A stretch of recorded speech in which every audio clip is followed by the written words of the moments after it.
7 kejahatan kriminal yang dilakukan Tuan Crab di SpongeBob SquarePants. Mr. Krabs! 62 cents. I'll take the money. Mr. Krabs! Kata siapa tidak ada hal kejahatan kriminal di serial kartun SpongeBob SquarePants.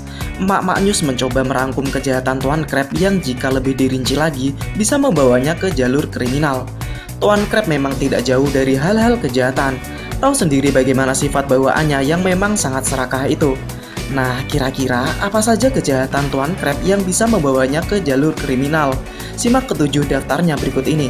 Nah, tapi sebelum lanjut, bagi yang belum subscribe, klik tombol subscribe dan klik icon lonceng di bawah ini, supaya kami semangat membuat konten menarik lainnya.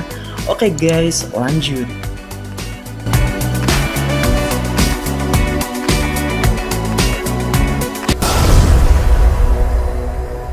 Mencuri dari makam. Oh, never mind that. Listen, I didn't want to say this in front. Masih ingat Smithy Werbenman Jensen, si nomor 1 itu? Ketika Tuan Crab menjual barang-barang dari tempat sampah, ada topi minum soda milik Smithy Werbenman Jensen yang dijual ke SpongeBob. Ternyata itu bukan topi sembarangan dan dicari oleh banyak orang, di mana orang-orang itu berani membayar mahal. Tentu saja Tuan Crab gila hati. Dia menakut-nakuti SpongeBob yang justru mengembalikan topi tersebut ke pemilik aslinya yang sudah meninggal dengan cara meletakkan di makam atau peti matinya. Tidak berpikir panjang, Tuan Crab langsung membuka kembali pemakaman dari Smithy Werbenman Jensen demi topi tersebut. Bahkan roh dari Smithy Werbenman Jensen saja marah. Tentu saja ini termasuk tindakan kriminal. Tuh, mereka menemukan sebuah gudang yang penuh dengan topi. Mereka tidak berharga.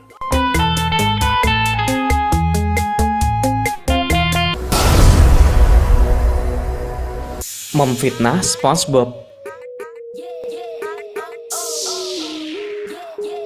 Ini bukan fitnah biasa nih guys, karena SpongeBob hampir dipenjara. Jadi dalam episode Patty Caper, SpongeBob diperintahkan Tuan Crab untuk mengambil resep rahasia Krabby Patty yang dibawa dalam bagasi milik SWAT. Saat SpongeBob ingin mengambilnya, ternyata resepnya sudah dicuri dan pihak berwajib mencari siapa pelakunya. Termasuk SpongeBob dan Patrick yang mulai mencurigai banyak orang dan mencari jejak dari resep rahasia ini. Ketika kembali menghadap Tuan Crab, namun tidak ada hasilnya, Tuan Crab justru memfitnah SpongeBob bahwa dia mencurinya ketika diperintahkan Tuan Crab dan menjualnya ke plankton. Langsung saja pihak berwajib menangkap SpongeBob dan siap menjebloskannya ke penjara. Belum sempat di penjara, ternyata orang yang mencurinya adalah Tuan Crab itu sendiri. Karena ternyata resepnya ada di tangan Tuan Crab, motif Tuan Crab ternyata agar tidak membayar biaya pengantaran. Hukuman bagi kejahatan Tuan Crab ini bukan di penjara, namun dia dipaksa menjual Krabby Patty gratis selama sehari.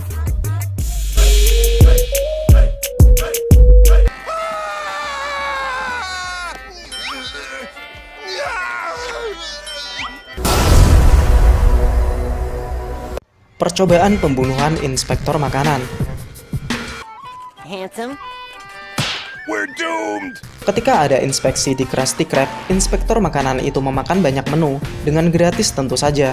Bersamaan dengan itu, penyebar berita inspektor makanan palsu yang mencoba mendapatkan makanan gratis langsung mengambil kesimpulan bahwa orang yang mereka layani kali ini adalah yang palsu.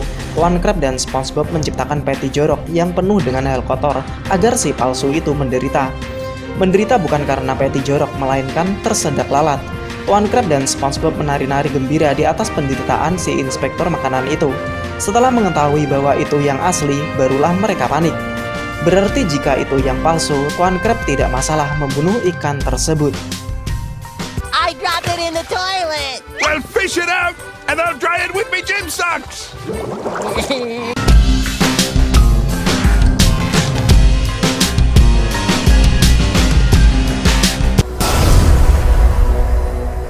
Mempekerjakan karyawannya secara paksa.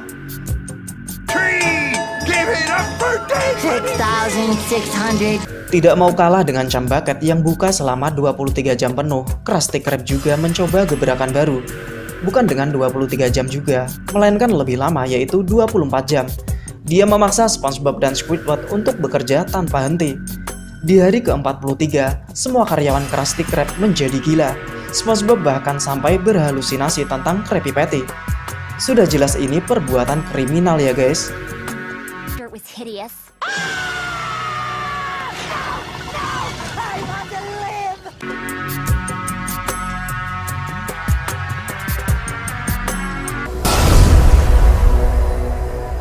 menjual SpongeBob. In my pocket. Which would you take? That depends. How much money we talk? Ketika Flying Dutchman memberikan kesempatan kedua bagi Tuan Crab untuk hidup, namun lebih baik lagi setelah dia memakan patty busuk, Tuan Crab benar-benar menjadi dermawan. Meskipun begitu, ada satu hal yang terlewat, yaitu Krusty Krab menjadi bangkrut. Dan barulah Crab sadar dengan perbuatannya, yaitu menjadi dermawan. Ketika dia kembali ke sifat aslinya, Flying Dutchman datang bersiap mengambil jiwa Tuan Crab dan dimasukkan ke loker Davy Jones yang penuh dengan kaos kaki bau. SpongeBob membela Tuan Crab, namun Tuan Crab justru menjual jiwa SpongeBob itu dengan 62 sen ke Flying Dutchman. 2 cents. I'll take the money. Mr. Krabs! Here you go, Crab. But how could you trade SpongeBob for 62 cents? You think I could have gotten more? Eksploitasi binatang.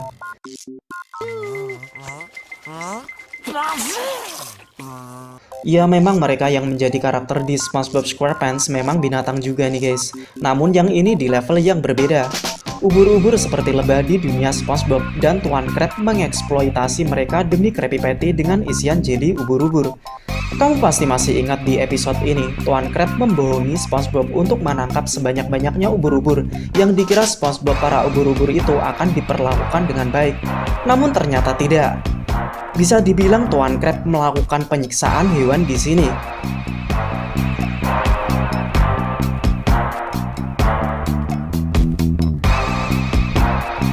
Them in a machine. That's it, boys. Keep that gelatinous gold a-flowing.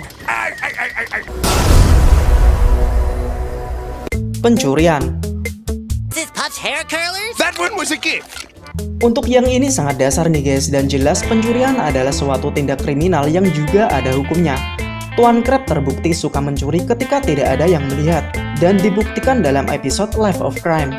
Dia mencuri handuk panas dari Sizzling Spring Sauna, telepon dari Bikini Bell, gunting rumput milik Sandy, pemotong rumput milik Plankton, bahkan pengeriting rambut milik Nyonya Puff. Yang mana dia mengatakan bahwa yang terakhir adalah hadiah. Nah, itu dia 7 kejahatan Tuan Crab yang seharusnya bisa membawanya ke jalur kriminal. Bagaimana menurutmu? Silahkan tulis pendapatmu di bawah kolom komentar ya guys.